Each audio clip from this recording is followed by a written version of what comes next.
Hey guys, we've got another art from home lesson for you. We are going to use a pencil and a printout from my website of a bunny.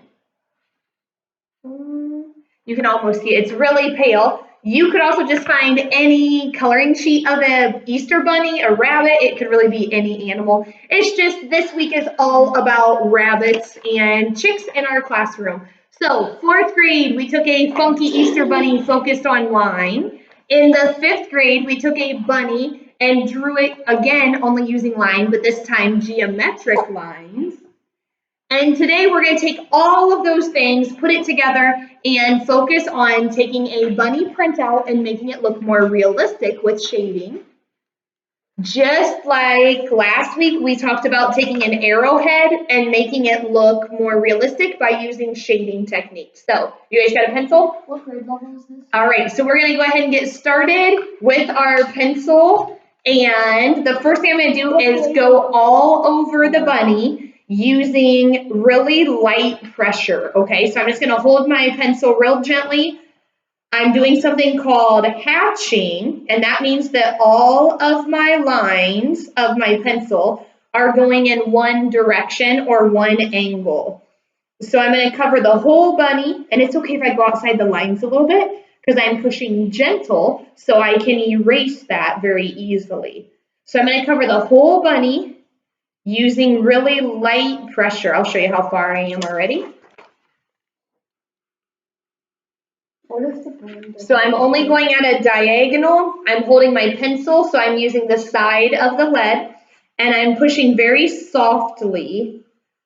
And we're going to use different amounts of pressure with our pencil to make it look light, medium, and dark.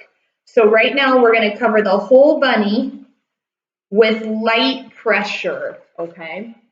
Light pressure. All right. Now, if we were in the classroom, I would have had our drawing pencils, and they have the whole value scale in them. And when I talk about a value scale, you can see this set from home.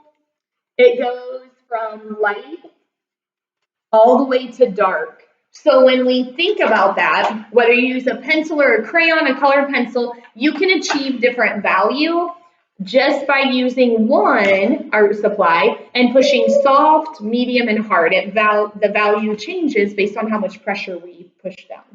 All right, so we got a good start? Yep. Okay, so next we're going to think about where things get a little bit darker. So even if we look at a person, right, the lightest part is closest to us. So like on the front of my nose, it's the lightest or the brightest because the sun, or in this case, my chandelier in the dining room, hits my nose and it looks lighter. Now, if you look below my nose or the sides of the nose, they look darker because there's shadows there. And our eye sockets look really dark because they're set in. So if you look at somebody from the side,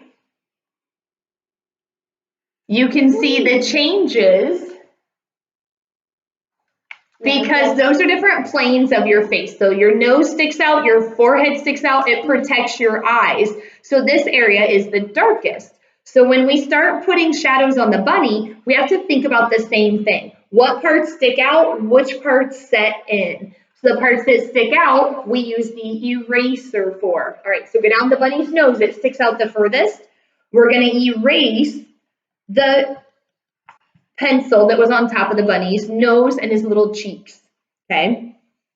His forehead would also stick out farther. So I'm going to erase on the bunny's forehead, like a little triangle shape going down the bunny's forehead.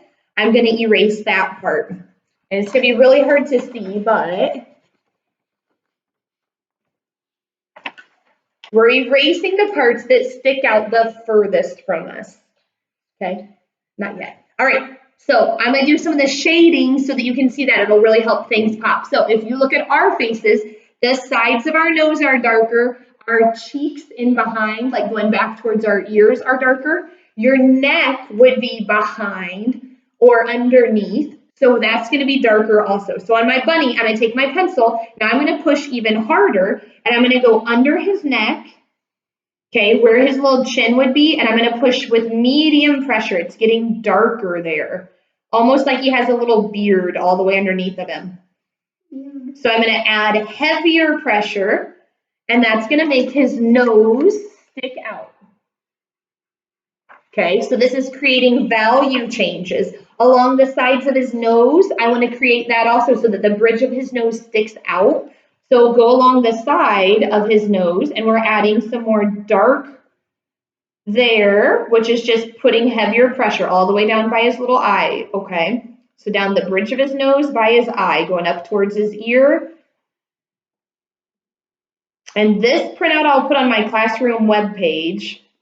So all the way around his eye, it's like he's got two big black eyes right now.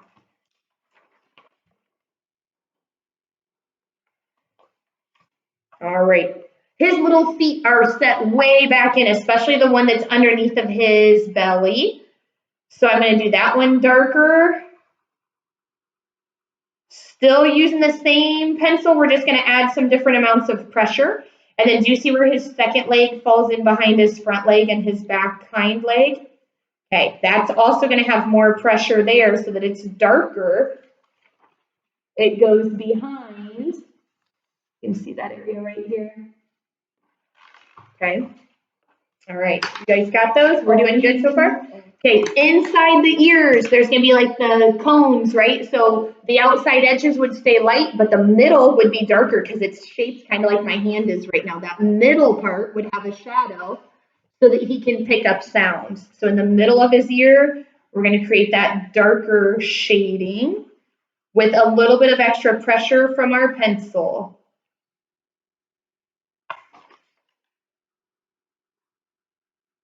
So just real quickly, we're already starting to give this bunny more shape, and it'll start to look more rounded, like it actually has form on its body. He's got two front paws. The one in the back should be darker because it's behind the other one.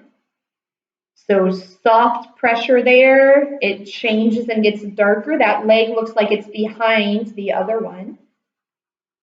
Okay, and his little bunny butt, when he's sitting, it's rounded, but that back side of him would be kind of like our face, right? It's rounded.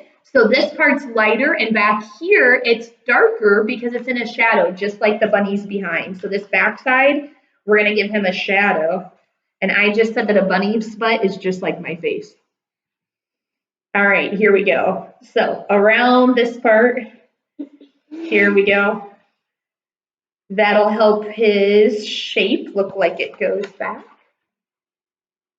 You can see on that one, I went all the way up here, all the way down by his little tail. And speaking of the bunny's tail, it's pushed way back in behind, so it would also have a shadow on that. So bunny's tail is going to have a nice shadow.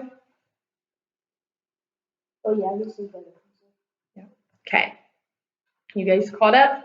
Looking good. All right, so we're going to do even darker pressure now. So same pencil. Now we're going to push harder so that our value gets darker. Okay, so we go from like white, which would be our eraser, light gray, light pressure, medium pressure gives us a medium gray tone, and then finally, the heavier we push with this, the darker it becomes, almost like a black. So I'm going to go back into that chin area, and I'm going to do a real specific area just around this bottom edge where it's going to be the darkest that I've done yet. Okay, I'm not doing the whole thing. I'm just going to do a little outline around his chin so that it really pops. Okay, so this is almost the darkest shadow area, and it's really going to help some of these shapes jump out. So I'm going to go ahead and do a couple areas. We'll take a break, and I'll be right back to show it to you. All right, guys, so we took a few more minutes and added our final layer of dark. So that's when we took our same pencil, we pushed the hardest to give it more pressure. Oops. And you'll be able to see here, under the chin, on a part of the ear, down here the foot and the belly that's underneath, the other forms and shapes, the back of the tail, and this front leg. So that'll give you a couple ideas of how to take your pencil, create value where the color, or in this case, just the grayscale, goes from light to dark. And we took a very flat picture and made it look more rounded. There you go. All right, I can't wait to see what you made. Post it to our page or our Google Classroom. Thanks, guys. Bye. Bye.